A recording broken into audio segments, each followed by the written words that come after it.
All right, another big story we're following right now. A stark warning from China today following President-elect Donald Trump's phone call with the president of Taiwan on Friday. You heard me just talking to the governor about it. China's out there now warning that talking to Taiwan without China's permission threatens U.S. and China relations. But Mr. Trump quickly firing back on Twitter, tweeting, "Did China ask us if it was okay to devalue their currency, making it hard for our companies to compete? Heavily tax our products going into their country, the U.S. doesn't tax them, or to build a massive military complex in the middle of the South China Sea? I don't think so." Okay, is he on to something?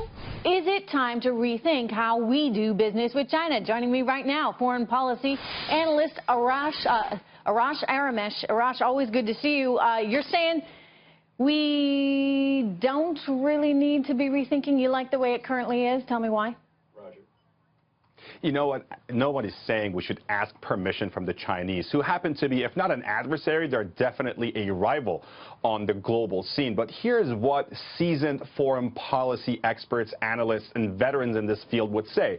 Foreign policy, executing successful foreign policy is based on precedents and consistency. When you go after destroying 40-some-odd years of foreign policy precedents, mind you, by the way, set in place by Republicans, by Henry Kissinger and Richard Nixon in the 70s. And also when you start talking about, tweeting at 4 o'clock in the morning and you have this aroma and aura of inconsistency about you, our allies start doubting us and our enemies no longer fear us. Okay, so it sounds like you're in agreement with the White House. I want to play for the viewer what Josh Earnest said in today's press conference there.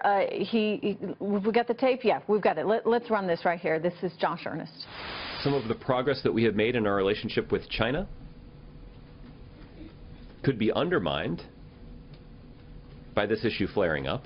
The response from the Chinese government in the aftermath of this call has primarily been to ratchet up the rhetoric against Taiwan. It's unclear to me how that kind of consequence benefits the people of Taiwan. All right, so I know you're in agreement with Josh on this one. That's my takeaway from what you just said. But why can't we start to turn some of this stuff on its head? I mean, think about all the people that said there's no way you can win an election if you're out there doing what Donald Trump did. And he proved them all wrong. I mean, why can't we start to change the game when it comes to how we deal with China? I mean, and isn't that exactly what he's doing?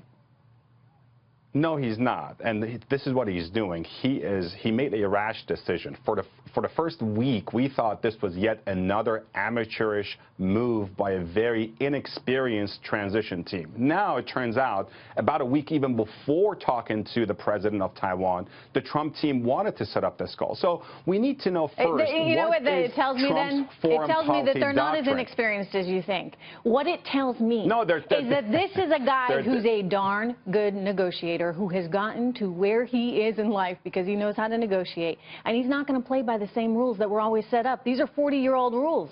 He's saying it's going to change right here on the spot. And guess what, China? Wake up and notice. And that's exactly, Trish, where you're wrong. He's inexperienced and surrounded by a group of inexperienced so-called foreign policy experts, and they are fueled by ideology. And here's what's going to happen. We rely on China over North Korea. We have a madman in North Korea armed with nuclear weapons. China is the only world power that has any influence in Pyongyang. Also, we rely on China to exert more pressure on Iran. They don't pay us for it. We protect them. It's kind of a deal where, they get to grow their economy hand over fist, and we're out there protecting them as the policemen of the world. Well, maybe some of that starts to change, China, and that may not necessarily be a bad thing. I'm going to leave it there. I'm out of time. Arash, good to see you. Thank you so much. All right.